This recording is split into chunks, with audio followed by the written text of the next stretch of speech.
Məhəmməd o bəsti İsmail qızı, Yevlax rayonunun Kolanı kəndində yaşayıram. Yoldan, zaddan razıyam, amma işıqdan mən nə soyducum işləmir, nə paltar yüyənim, nə hamamım, birinci qrup həllim var. Cənab Prezident, səndən çox-çox xahiş eləyirəm, adam göndərəsən, yoxluya, baxa, görə bizim vəziyyətimiz nətərdir. Xanova Dörgə Süleyman qızı, kəndimizin demək olar ki, yer faizi çox çətinlik çəkirik. Biz Tovkada çörək pişirə bilmirik, xaladenikdə nə qoyuruq, xarab olur. 4 nəvəm var. Mən özüm də şəhid ailəsiyəm, çox çətinlikdə yaşayırıq, işıq problemi var, işıq haqqında. Ancaq yolumuz qəşəng rahatdır, qazımız yanır, ancaq işıqdan çox çətinlik çəkirik. Ərzəliyev Zümrüd, tapdıq qızı.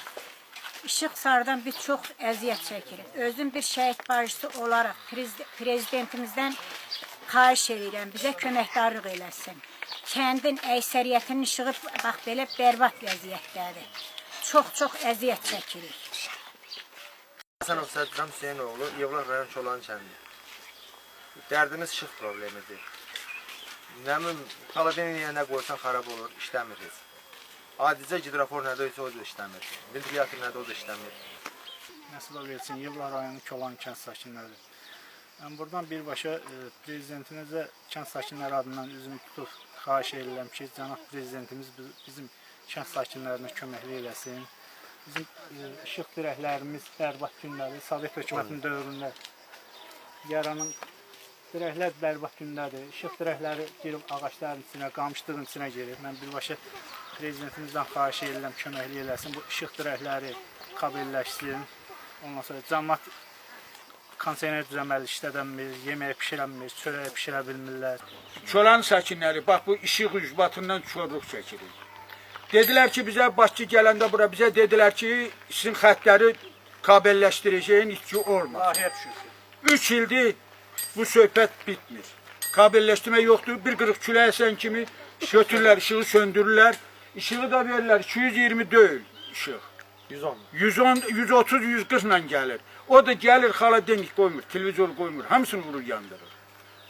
Bununla hara gedək biz, niyə biz?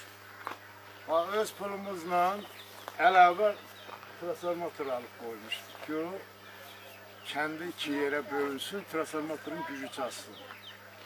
Bunu da gəldilər, nətər gəlib aparıblar, xəbərimiz oldu.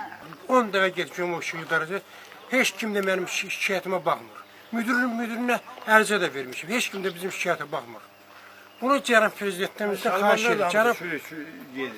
Ölkəmizin birinci xanımından xahiş edir ki, bizim şikayətimizə baxan yoxdur. Xaladenini soyutmuş. Kondisioner işləmir. İşığın pulun bir ay gec verəndə deyir, gəlirəm kəsəm. İşığı normal versin də, pulun ödəyirik. Cənab Prezident, cənab Nazir, sizdən Kolanı kənd sakinlərinin adından xahiş edirəm. Bizim bu işıq problemimizin həll olunması üçün göstəriş verəsiniz.